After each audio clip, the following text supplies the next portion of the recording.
Shalom. Saya akan membaca dari buku Khotbah di atas Bukit yang ditulis oleh Ellen G. White. Ucapan-ucapan berbahagia dengan subjudul Berbahagialah orang yang miskin di hadapan Allah. Maka Yesus pun mulai berbicara dan mengajar mereka. Katanya, berbahagialah orang yang miskin di hadapan Allah, karena merekalah yang empunya kerajaan surga. Matius 5 ayat 2-3. Bagaikan sesuatu yang aneh dan baru, kata-kata ini masuk ke telinga orang banyak yang ingin mengetahuinya. Ajaran yang demikian bertentangan dengan semua yang pernah mereka dapat dari imam dan rabi. Mereka tidak melihat apa-apa di dalamnya untuk menyanjung kesombongan mereka atau untuk mendukung pengharapan-pengharapan ambisius mereka. Tetapi tentang guru baru ini, ada suatu kuasa yang membuat mereka terpesona. Manisnya kasih ilahi mengalir dari hadiratnya sendiri, bagaikan keharuman dari sekuntum bunga. Kata-katanya mengalir bagaikan hujan yang turun ke atas padang rumput, seperti dirus hujan menggenangi bumi. Mazmur 72 ayat 6. Semua merasa secara naluri bahwa inilah dia yang membaca rahasia-rahasia jiwa. Namun yang datang dekat kepada mereka dengan belas kasihan yang lembut, hati mereka terbuka kepadanya, dan apabila mereka mendengar, Roh Kudus membukakan kepada mereka sesuatu dari makna pelajaran yang sangat perlu dipelajari umat manusia pada sepanjang zaman. Pada zaman Kristus, para pemimpin agama dari bangsa itu merasa bahwa mereka kaya dalam harta rohani. Doa orang Farisi, "Ya Allah, aku mengucap syukur kepadamu, karena aku tidak sama seperti semua orang," Lukas 18 ayat 11, menyatakan perasaan dari golongannya dan sebagian besar dari seluruh bangsa itu. Tetapi di dalam orang banyak yang mengelilingi Yesus itu, ada beberapa orang yang mempunyai suatu perasaan tentang kemiskinan rohani mereka. Ketika dalam mujizat menangkap ikan, kuasa ilahi dari Kristus dinyatakan. Petrus tersungkur di kaki juru selamat itu dan berseru, "Tuhan, pergilah daripadaku, karena aku ini seorang berdosa." Lukas 5 ayat 8. Begitu juga di antara orang banyak yang berkumpul di atas bukit, ada beberapa orang di hadirat kesucian Yesus, merasa bahwa mereka melarat dan malang, miskin, buta dan telanjang. Wahyu 3 ayat 17. Dan mereka rindu akan kasih karunia Allah yang menyelamatkan. Titus 2 ayat 11. Dalam jiwa-jiwa ini kata-kata sambutan Kristus membangkitkan harapan. Mereka lihat bahwa kehidupan mereka berada dalam berkat Allah.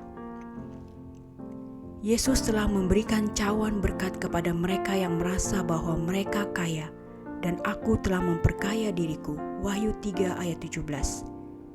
Dan tidak kekurangan apa-apa. Dan mereka telah berpaling dengan cemooh dari pemberian yang penuh kemurahan hati itu. Dia yang merasa sempurna, dia yang berpikir bahwa dirinya cukup baik dan puas dengan keadaannya, tidak berupaya supaya ikut serta memperoleh kasih karunia dan kebenaran Kristus. Kesombongan tidak merasakan keperluan, dan itu menutupi hati terhadap Kristus dan berkat-berkat tak terbatas yang akan Dia berikan. Tidak ada tempat bagi Yesus di dalam hati orang yang demikian. Mereka yang kaya dan terhormat dalam pandangan mereka sendiri tidak meminta dengan iman dan menerima berkat Allah. Mereka merasa lengkap. Itu sebabnya mereka pergi dengan hampa. Mereka yang tahu bahwa mereka tidak dapat menyelamatkan diri mereka atau melakukan suatu tindakan yang benar dari diri mereka sendiri adalah orang-orang yang menghargai pertolongan yang dapat diberikan Kristus. Mereka itulah yang miskin di hadapan Allah, yang dinyatakannya berbahagia. Siapa yang diampuni Kristus, dialah yang pertama membuat menyesal, dan tugas Roh Kuduslah menyadarkan orang terhadap dosa. Mereka yang hatinya telah digerakkan oleh Roh Allah yang memberikan keyakinan, melihat bahwa tidak ada kebaikan dalam diri mereka. Mereka lihat bahwa semua yang pernah mereka lakukan adalah bercampur dengan diri dan dosa. Seperti pemungut cukai yang malang itu, mereka berdiri jauh-jauh, tidak berani menengadah ke langit dan berseru, "Ya Allah, kasihanilah aku orang berdosa ini. Lukas 18 ayat 13. Dan mereka diberkati. Ada pengampunan bagi orang yang menyesal, karena Kristus adalah anak domba Allah yang menghapus dosa dunia. Yohanes 1 ayat 29. Janji Allah adalah sekalipun dosamu merah seperti kirmizi, akan menjadi putih seperti salju. Sekalipun berwarna merah seperti kain kesumba, akan menjadi putih seperti bulu domba. Akan kuberikan hati yang baru kepadamu. Rohku akan kuberikan diam di dalam batinmu. Yesaya 1 ayat 18 dan Yehezkiel 36 ayat 26 sampai 27. Mengenai miskin di hadapan Allah, Yesus mengatakan, merekalah yang empunya kerajaan surga. Kerajaan ini bukanlah suatu kekuasaan sementara dan duniawi, seperti yang telah diharapkan para pendengar Kristus. Kristus membukakan kepada manusia kerajaan rohani dari kasih, rahmat, dan kebenarannya. Panji pemerintahan Mesias dikenal karena citra anak manusia itu. Rakyatnya adalah orang-orang yang miskin di hadapan Allah, rendah hati, dianiaya karena kebenaran. Kerajaan surga adalah milik mereka. Walaupun belum digenapkan sepenuhnya, pekerjaan itu telah mulai dalam diri mereka yang akan membuat mereka mendapat bagian dalam apa yang ditentukan untuk orang-orang kudus di dalam kerajaan terang. Kolose 1 ayat 12.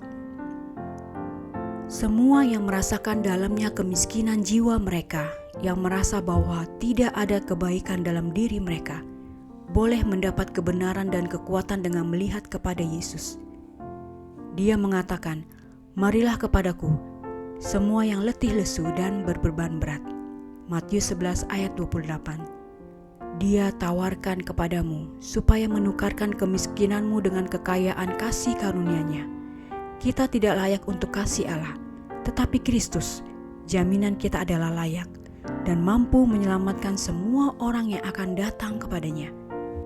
Bagaimanapun pengalamanmu masa lalu, betapa mengecewakan pun keadaanmu sekarang, jika engkau datang kepada Yesus sebagaimana keadaanmu lemah, tak berdaya dan putus asa, Juru Selamat kita yang penuh kasih akan menemuimu dan akan merangkul tangannya dan jubah kebenarannya kepadamu. Kepada Bapa, Dia menghadapkan kita dengan memakaikan jubah putih, yaitu tabiatnya. Untuk kepentingan kita, Dia memohon kepada Allah, aku telah mengambil alih tempat orang berdosa. Janganlah hendaknya anak yang tidak patuh ini engkau pandang, tapi biarlah aku. Tatkala setan dengan teriakan keras menuntut jiwa kita, mempersalahkan kita karena dosa, dan mengklaim kita sebagai mangsanya, darah Kristus membela kita dengan kuasa yang lebih besar. Keadilan dan kekuatan hanya ada di dalam Tuhan.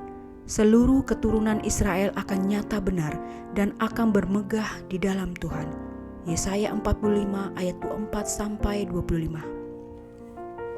Demikianlah bacaan buku Khotbah di atas bukit dengan subjudul Berbahagialah orang yang miskin di hadapan Allah. Tuhan memberkati.